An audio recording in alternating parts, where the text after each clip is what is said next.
So what is mutarotation? See, what is mutarotation?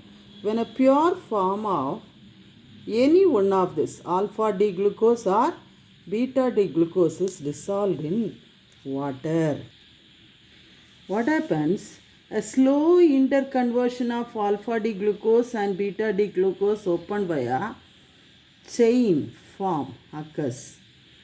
An equilibrium is established giving a constant specific rotation. அது ரெண்டுக்குமே specific rotation டிஃப்ரெண்ட்டாக இருந்து வாட்டரில் dissolve ஆகும்போது இந்த சைக்ளிக் ரிங் ஓப்பன் ஆகிடுது. ஓகேவா?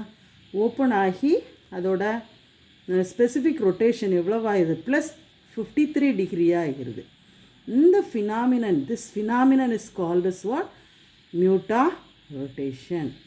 அண்டர்ஸ்டுட்? அடுத்தது என்னென்னா எப்பிமர்ஸ்னால் என்ன?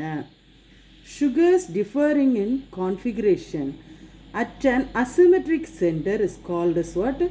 Epimers. Asymmetric centerல மட்டும் டிஃப்ரெண்ட் ஆகிறதுனால ஒரு என்ன ஆகுது? ஒரு two different compounds ஃபார்ம் ஆகுது. அதுதான் என்ன சொல்கிறோம்? epimers. The process which one epimer is converted into other is called epimerization. Okay, இந்த epimerization requires an enzyme. The name of the enzyme is epimerase. For example, galactose.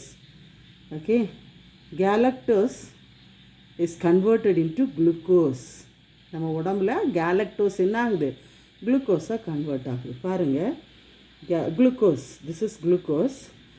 So இந்த குளுக்கோஸில் second carbon ஆட்டத்தில் OH இந்த பக்கம் இருக்குது. ஓகேவா? அந்த OH வந்து இந்த பக்கமாக போயிடுச்சுன்னா அதை என்ன சொல்கிறோம்? டிமேனோஸ் அப்படின்னு சொல்கிறோம். அதே நேரம் ஃபோர்த் கார்பன் ஆட்டத்தில் OH இங்கே இருக்குது. இந்த OH இந்த பக்கமாக போச்சுன்னா, ஓகே, OH இந்த பக்கம் இருக்குது, அது அந்த பக்கம் போயிடுச்சுன்னா அது என்ன சொல்கிறோம்? Galactose. So the epimers of glucose's mannose and galactose. இந்த எப்பிமரைசேஷனுக்கு காரணமாக இருக்கிறதுன்னா ஒரு என்சைம் கால்டு எப்பிமரைஸ். ஓகே.